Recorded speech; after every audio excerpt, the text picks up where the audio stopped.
Welcome to the Growth Over Grades podcast, a show connecting you with thought leaders, pioneers, and change agents who are leading the charge to support schools and districts in making the shift towards competency-based education and to promote growth over grades. I'm Jordan Lewis, and today on the show, we hear from education leader and current superintendent of Hudson City Schools in Hudson, Ohio, Dana Addis. Dana's journey spans over 33 years in education, where he has served in various roles, including as a teacher, coach, principal, athletic director, and most recently, as superintendent of Hudson City Schools.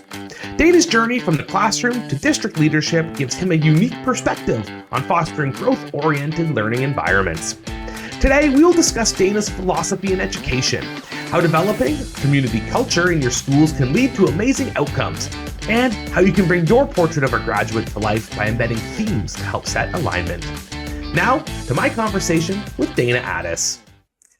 Okay, Dana, it's so great to have you on today's show. Thanks so much for spending some time with me, spending some time with our listeners here today. Really excited about the topic of conversation. But first and foremost, Dana, how are you doing? Hey, Jordan, I'm doing great. So great to meet you at the conference and to connect. And we're talking about a topic near and dear to my heart. So I appreciate the opportunity to not only just to see you again, but to talk about this. Yeah, absolutely. And we're going to be talking a lot about, portraits of a graduate here today and how that is going to support student success overall. But before we get to that, Dana, can you just share for the listeners out there a little bit about yourself and your background in education and kind of how you got to leadership and where you are today? Yeah, it's pretty amazing. I tell people I used to be a young educator, just seeking out knowledge from all the veterans, and all of a sudden I'm finishing year 33. So somehow I turned into one of those veterans. But outside of school treasurer, I feel like I've been in just about every single role. Started off as a young teacher and coach, then was an athletic director, a year as an assistant principal, 6 years as a building principal, and just finished year 7 as a district superintendent. So that's it. 5 different districts, thousands of incredible kids by now. And amazing communities, and just feel so blessed that somehow life took me into education. So I feel really rewarded to have spent a career in this. And Dana, as you've navigated through these different positions in education and found yourself in leadership, you've done a lot of work with districts on the portrait of a graduate and doing work in this space. So for the listeners out there who might not be very familiar with what the portrait of a graduate is, in your own words, can you kind of share what is the portrait of a graduate? Yeah, in Hudson right now, it's portrait of an explorer for us. We're the Hudson Explorers, but the basic premise in Ohio from portrait of a graduate is, if anyone was at a graduation ceremony watching these amazing seniors walk across stage, what qualities do we want these kids to have by the time they have finished in the school district? Not only the academic qualities, but the other characteristics and, life qualities do we want our kids to acquire while they're with us during this time? And so that's really the foundation of the vision is during all of these years, whether it's a student in the same district for 13 years or in a few districts, we want to give them as many tools as possible by the time they walk across that stage. I love that you're calling out giving them the tools, and it may come out later in our conversation, but we know that the education system right now is adapting and changing so fast. It makes me seem to think that when we're talking about these tools, it's going to be flexible to work with those students as the world around them also shifts. Is that something that you consider important as part of this portrait of a graduate? Yeah, absolutely. I take a look at someone, my age, and I still talk with a number of my high school companions, and the tools we're giving our kids today are nothing close to what we were, back in the 80s. That being said, the tools that we received that time ago, they've served us well. It's because that's what was needed in the world. It was a little more black and white and a little more academic based, and it propelled students into careers really from an academic standpoint. And some of the other tools that our kids needed, I think back in the day, you got from family and friendships, and probably arrived at it in school without really realizing it or any type of formatted programming. I want to believe, Jordan, we keep getting better and better at our programming and understanding what students truly need. So some of these intangibles, some of the soft skills, some of the qualities that employers are looking for, I would say some of the survival skills that we now know our kids need to make it in the world, we are actually including in our programming. And we still want to be really solid academically, but we're also providing so many other opportunities, more so than ever before. And Dana, I think it's an important call out what you just mentioned, that, yes, there's this focus and we've named this initiative to embed the soft skills and that development into our schools. And it's great. It's energizing our educators to that common vision and the alignment. But you called out that this is not necessarily a brand new initiative. We've been doing this, but now it just has a name and maybe perhaps a bit more of a focus to it.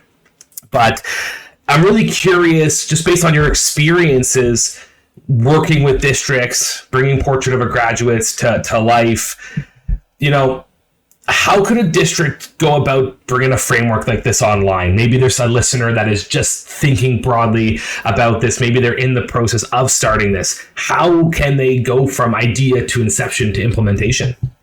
Well, I want to use the example of something that we have here. We have a service learning program, for instance, and hopefully this answers your question. If not, certainly let me know. But we have 95 seniors in the service learning program, and part of their school experience throughout the year is volunteerism in area businesses.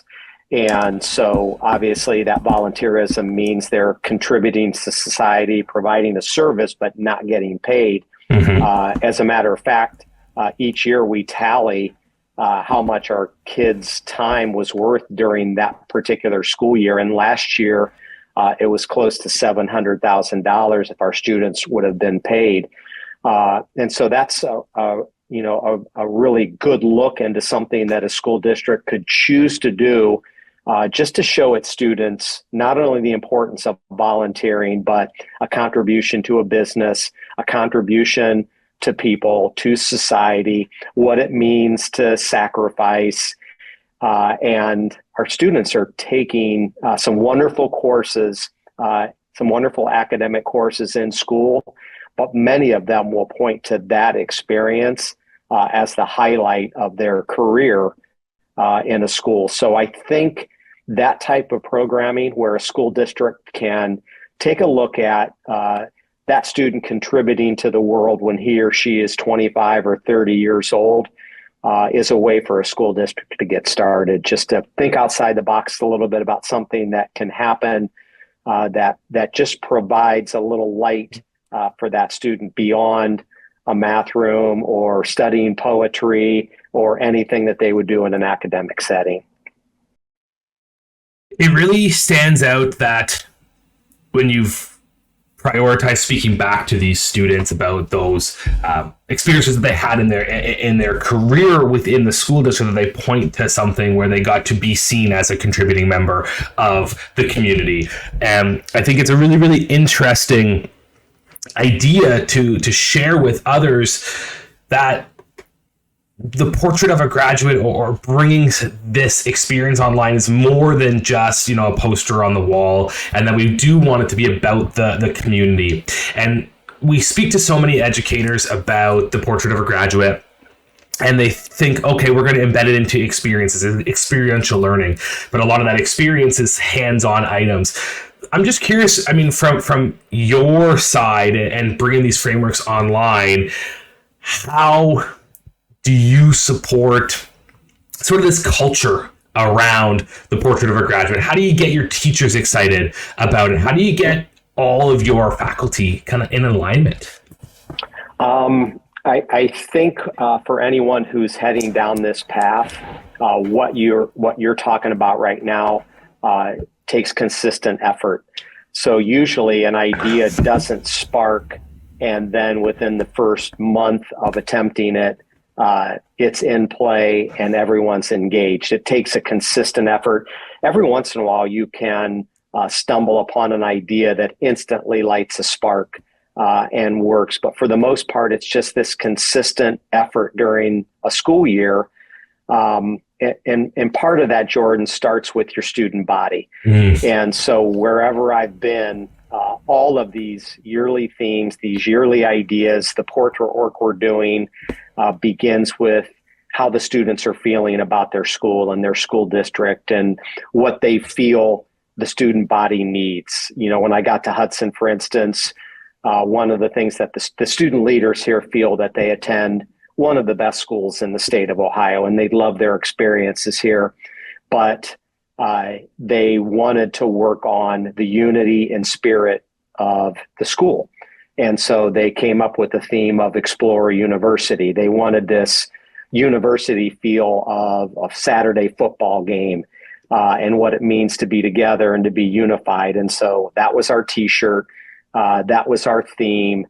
And then it's just hard work. So to answer your question, I think it's a couple of things. You get staff excited, community, kids, by engaging your student body and truly discovering what they feel their classmates and their school building needs, and then you stay on it. You can easily get to November or December in a year and waver a little bit on your effort, and that's the quickest way to lose it. You have to stay consistent. You have to do all your plannings, and you know, we can talk about this today, but all of our 6 days for next year are already on our school calendar, 3 each semester. So it's that type of commitment that allows something like this to occur. And I do want to circle back on that idea of the 6 days, because it's a really interesting strategy that you're employing to bring this alignment online. But first, you mentioned student voice, and you mentioned a big factor is to better understand what those students need, so that way you can build programming or initiatives around it. I'm curious from your end, like, how are you guys capturing some of this student voice? How are you determining what it is they need? Traditionally for me, it's just been meetings with our kids. I mean, we're in the summer here, our kids are home, but we invited some into the office last week, and in the middle of summer vacation, they came in and they reflected, and we started planning for this upcoming year. So that's how it's been for me. I've traditionally not done surveys with kids, but instead student leaders that have a clear vision for how they are feeling. These are kids that are not afraid to tell you where they think their school is struggling and what the students are desiring. And so they are honest. So, you know, just to share with you, this year, we had talked about having our best year ever. And what would that mean to a student? What would that mean to a staff member if you were embarking upon your best year ever as a staff member, as a student? And so we haven't arrived at our theme yet, but that struck a chord with our kids. Right. Actually, we just met with them this week. And so that's where we're heading, to make this year just different from every other year. So to answer your question, talk to kids, get them in a room, and just see how they're feeling, and then you get to work. It's really inspiring, Dana, to hear you prioritizing the face-to-face time with students. It's so easy for them not to get to see or engage with leadership. So for the listeners out there, prioritize that. Prioritize getting face time with your students. And, you know, Dana, if you were to reflect on this year as a whole, I'm sure you probably say to me, Jordan, some of that FaceTime with the students is one of the highlights. Yeah, I tell some of my colleagues, and I'm not sure that they're happy about this, but I feel like getting out there and getting into buildings and seeing students can be the easiest part of a superintendent's position. There's pretty, little responsibility with walking into a school building and walking around and saying hi to kids and talking to them at lunch. And there's a lot of responsibility, at least there was for me, in grading English essays or, game planning for basketball. That was a lot of work. There's not a ton of work in walking around and talking to kids and getting a pulse. So that has to be a priority for leadership. I know we're tied to school boards, we're tied to work. We have a lot of office work that's in front of us. There's a large amount of responsibility, but I just would encourage everyone to get away from the desk, get it. And it doesn't matter, Jordan, if it's a half an hour visit or a 10-minute visit, your people appreciate it. Yeah. And it's a clean and clear way to get connected with people. I love the connecting, the fiber of getting out there and showing that connection. It's going to provide energy, and it's just going to be a really great way to boost the morale of all the people that are really making all of this work. But Dana, at this point, you mentioned in passing the portrait of an explorer. And for the listeners out there, there's a lot of different language used when we think about this initiative of the portrait of a graduate. We hear that term portrait of a graduate. We hear portrait of a learner, profile of success. It's all leading to sort of the same thing. But Dana, you guys are developing and working through the portrait of an explorer based on your localized district. I know you're doing some cool things. I've heard about it, but why don't you tell the listeners, what is making the portrait of an explorer unique, and why do you feel like this is working? So back in, I want to say 2018 or 2019, there was a large community group that involved stakeholders. It involved parents, it involved kids, staff members, administrators, and they really began tapping into the idea of, what do we want to provide for our kids, on their journey through Hudson? And so they came up with 6 characteristics that they wanted to expose our students to. And then we all know what 2020 produced. It produced COVID. And so along with a new strategic plan, the portrait of an explorer came to a screeching halt. And then when I arrived in 23, one of the goals of the board was to get this portrait of an explorer back out to our students. And so that's really how we began. That was part of the application process, is to create a vision. And that's really how the 6 days surfaced. And there are 6 characteristics. There are pillars. Right. They are a foundation. They are our bedrock. We provide a t-shirt to every single student that has the 6 characteristics on it. We have our Explorer Days, and they involve lessons that are foundationally established in that characteristic. So our staff members, our community members, our parents all know that there's going to be a day about an empathetic contributor. There's going to be a day about critical thinking. There's going to be a day about lifelong learner. And so we set the rest of the academic world aside, and our math teachers get creative on what an empathetic contributor looks like in the math world, and they construct lessons on that day. And so the short-term goal, Jordan, and it's working, I can tell you just in talking to our kids, they may not have all of these characteristics mastered, but they're beginning to leave here knowing what the characteristics are. And so what I tell the kids all of the time is, some of them, I feel like as an adult worker right now, I do many of these every single day, but was never exposed to them in an academic setting where I could get a head start in any of these. And I want to believe that we are doing that for our students. So that's really what Portrait of an Explorer is. We've had 2 really good years, and we're heading into year 3. Hearing you share about this vision is incredibly inspiring, because you've woven in this really amazing culture around the Portrait of an Explorer, and your 6 focus days, those Explorer Days, I think is a really great place to prioritize that.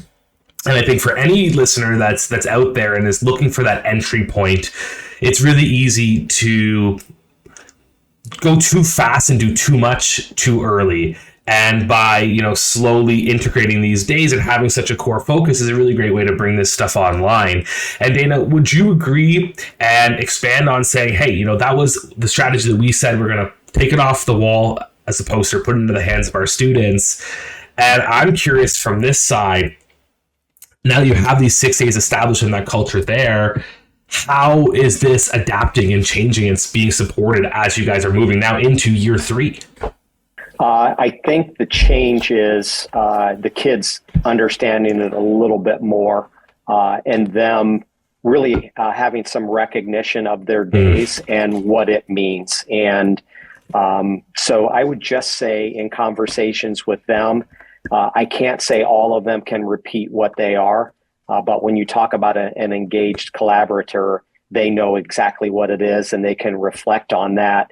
And the things like the critical thinkers and the lifelong learners, I just think that we're growing in their understanding.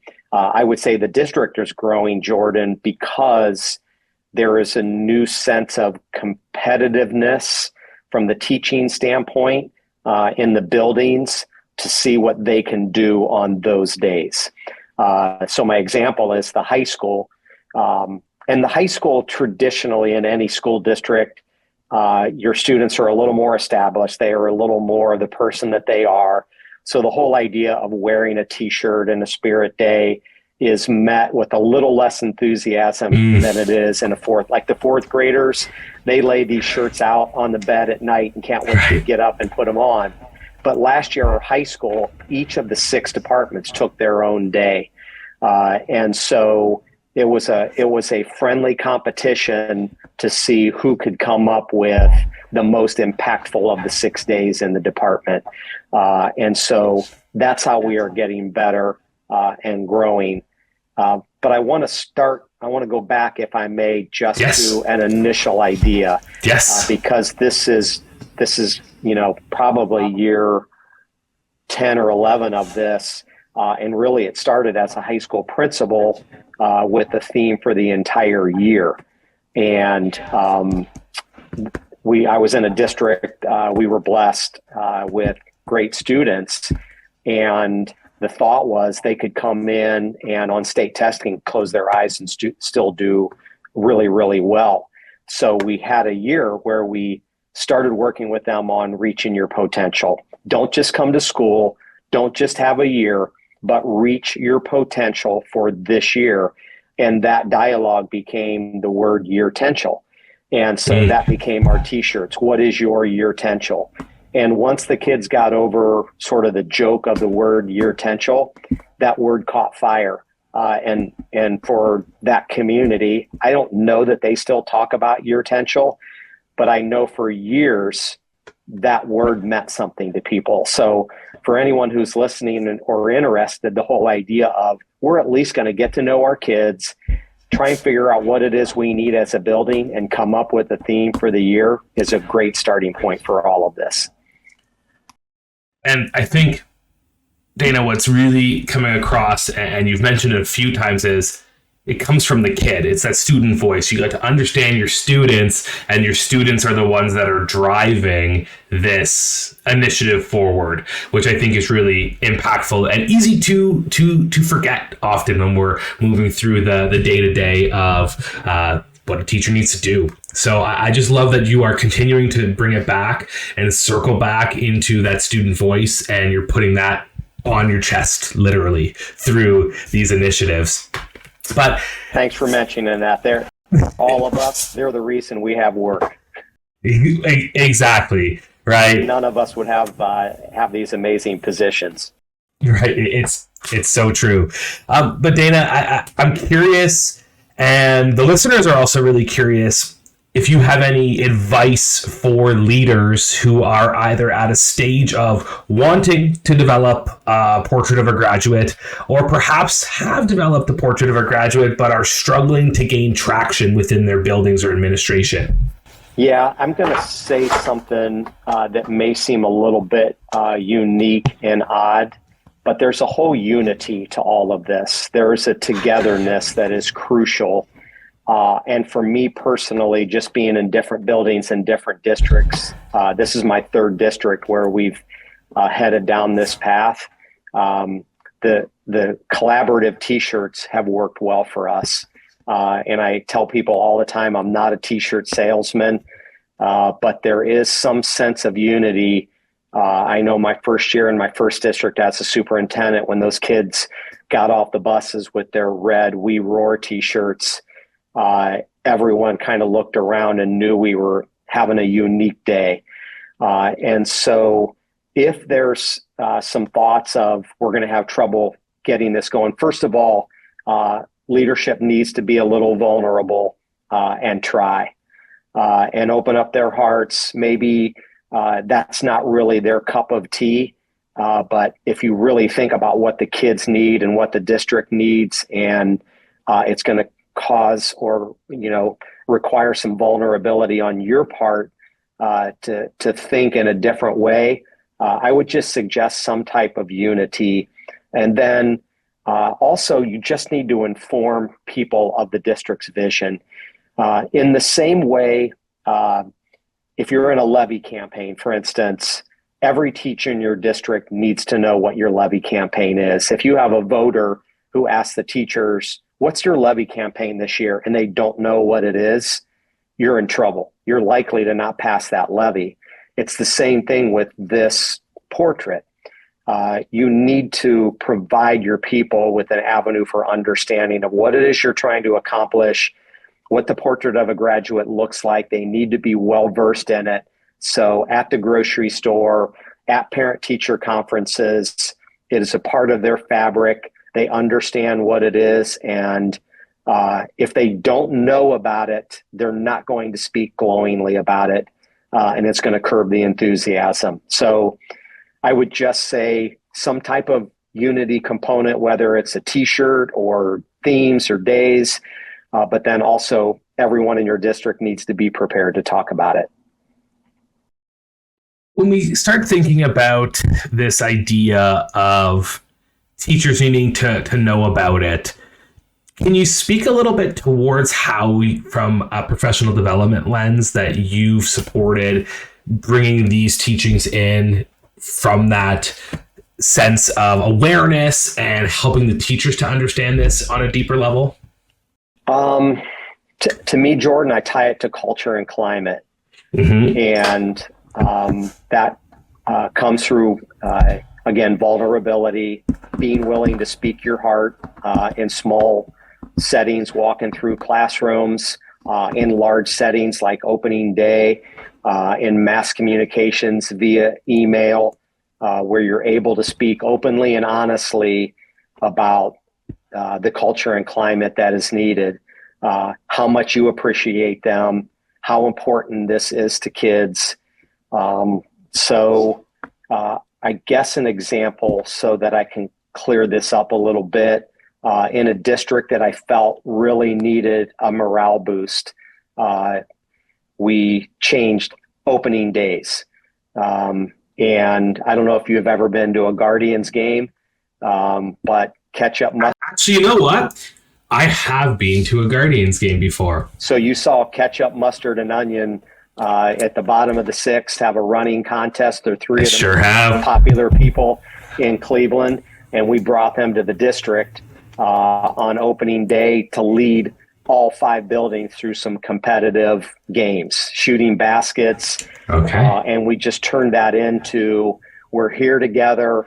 We want to have fun. We want to enjoy the experience. That way, when you ask them to wear the t-shirt, when you ask them to hone in on a lesson that's tied to this theme, the buy-in is a little bit larger. You yourself as a leader, again, just have to be vulnerable and open yourself up and just be honest and open with them. I think that has helped. The idea of interjecting fun into all of these areas, and whether it's with your 6 thematic days and having a little bit of the competitive nature through departments, whether it's through these opening days where you're going to be able to bring that fun in. But it's so easy, and with all the challenges that we're facing as educators, to forget about the fun and to forget that this is supposed to be fun, to be creative, to have that. So I just love how you're bringing that back in, and you're looking for ways to promote that within your buildings and the culture of your staff. Well, when the profession is done right and when it's done well, it's really hard. It is such a hard profession. You can look at any age group, and the proximity alone of being in a room with 25, pick an age, teenagers, kindergarten, high school students, challenging them, keeping them motivated. It's a really challenging profession. There are daily rewards. Saying hi to 100 kids during the course of a school day is something that not every profession provides. So we have a lot of rewards, but we need to have fun and we need to enjoy, and a lot of our people do because of kids. But it's really important for us to reflect on that fun because the profession brings a lot of angst to it. It brings some late nights. It brings tears. It brings a stack of papers that have to be graded, and you're tired. So there's a lot that comes with it. So it's really important to incorporate fun whenever you have the ability to do that.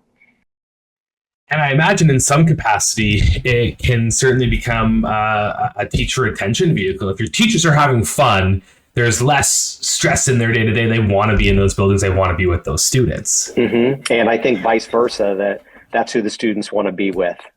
Right. I think students have a deep appreciation for many of their teachers, no matter what the style is.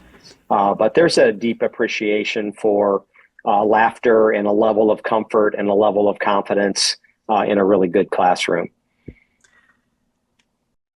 To continue on this sort of vein of thinking, we hear a lot, Dana, when it comes to things like the portrait of our graduate. Teachers are balancing a lot. They have a lot of expectations, and sometimes when an initiative like this comes, a teacher looks at it and goes, this is one more thing. And it becomes a compliance factor. It's a checkbox they have to check off. Have you navigated through that? And if you have, how have you sort of changed that narrative that this is not about compliancy? I want to talk about that from a student standpoint. Okay. And then turn it into how we handle that with our adults. So we have some students in all of the districts that are all in. They can't wait for these days, but then they get to school and there is a student without a t-shirt on. And so my student leaders the first year, my advice was you leave them alone. You don't say a word to them other than, hey, have a great day, welcome to school. And what we found out is most of the kids have the t-shirt in their book bag. They're just trying to figure out if everyone's wearing them, and then they go into the bathroom and change. Right. And so it's been the same path with our adults. And so I encourage our enthusiastic adults not to chastise, not to criticize, not to point out, not to make anyone feel guilty, but just don't let that take away from your enthusiasm. And what we have found, Jordan, is by not heading down that path increases the enthusiasm and it increases the involvement. Everyone thinks that's okay. I think we've made some changes in areas. I think our high school, for instance, was struggling with the sacrifice of 6 academic days. And so instead of complaining about it, what they did is they got to work on how can we improve that. And the department said, let's take 1 day a year. So now the math department only has 1. So our AP calculus teachers, these people do incredible things with kids, they're now only giving up 1 academic day a year. So they, instead of complaining, they problem solve because they're engaged in the process.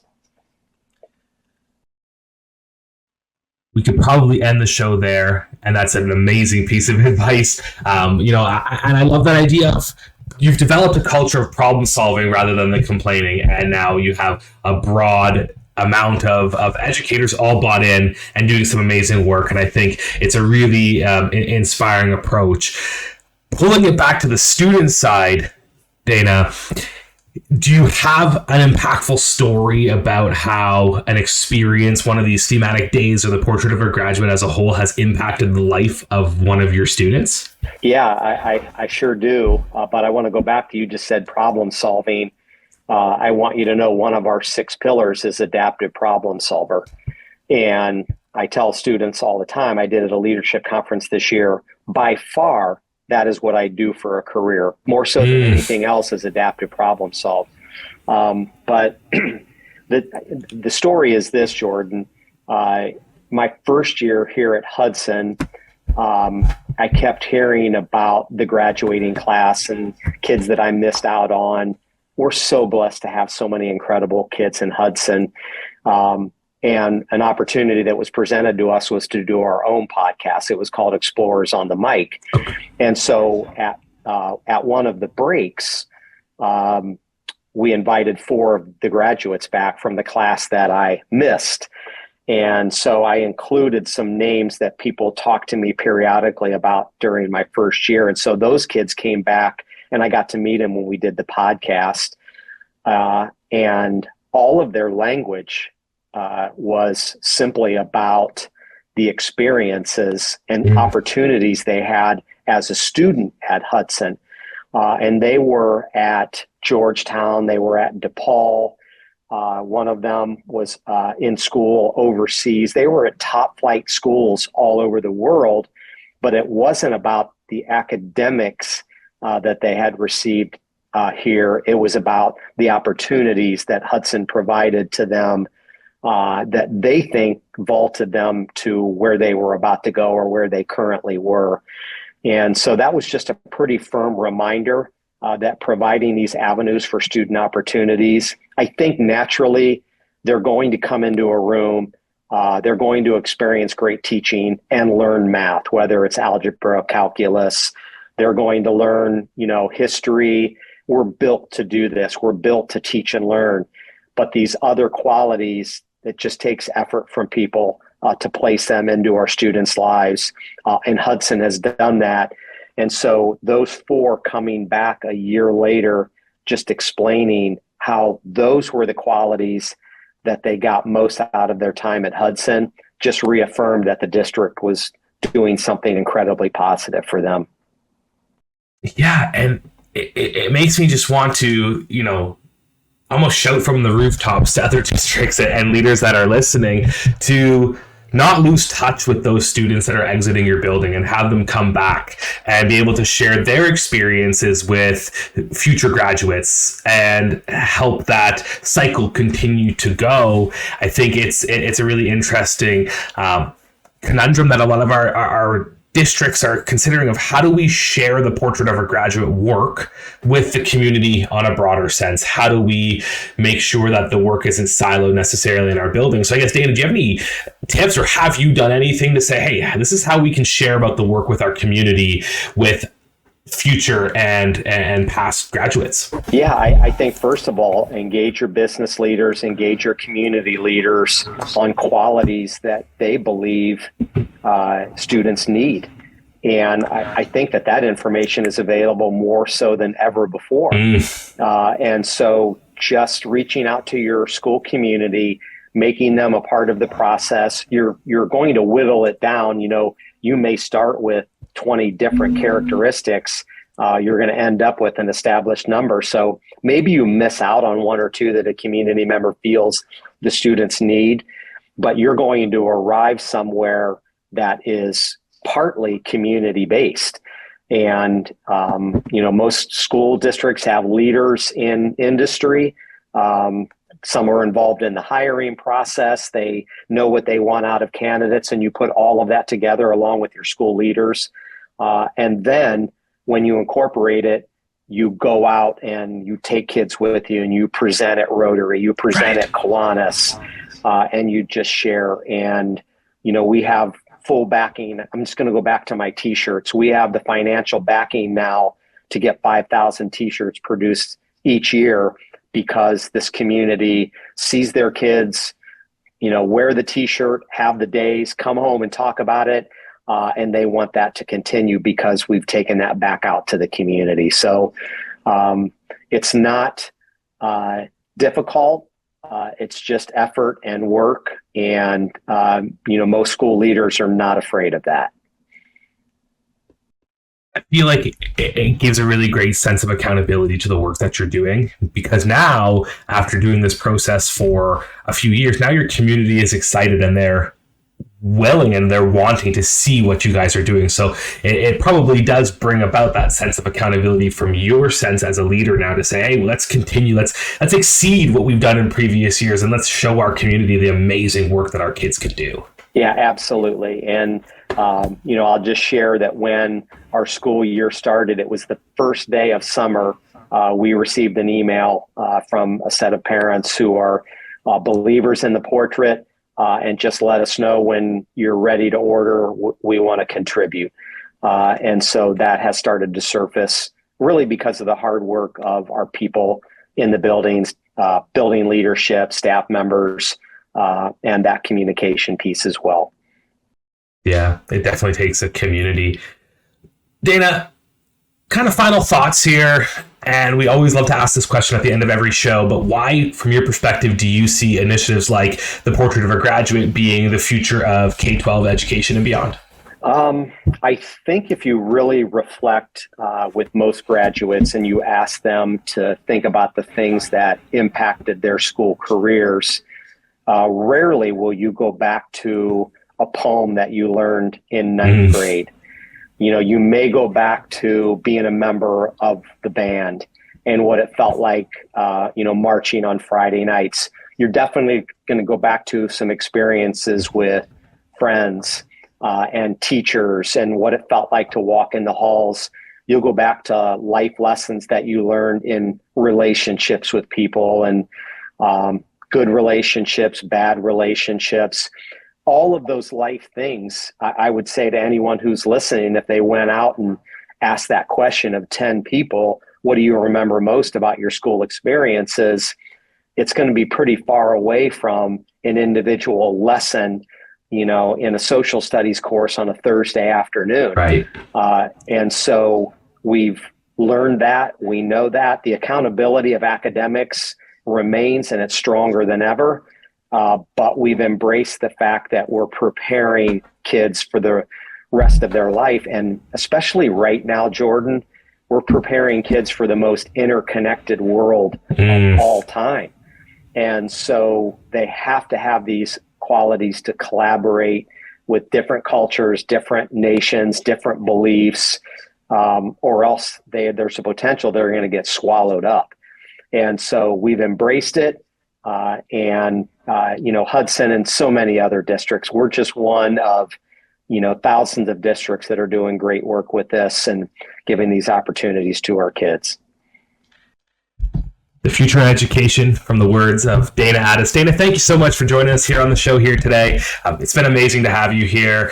Some really amazing and tangible examples that leaders can start doing in their districts right away to have some amazing outcomes and develop a culture of success. Appreciate you being on the show. Great to be here, Jordan. Thank you for the invitation. That was innovative education leader and superintendent Dana Addis. Hey, thanks so much for listening to the show.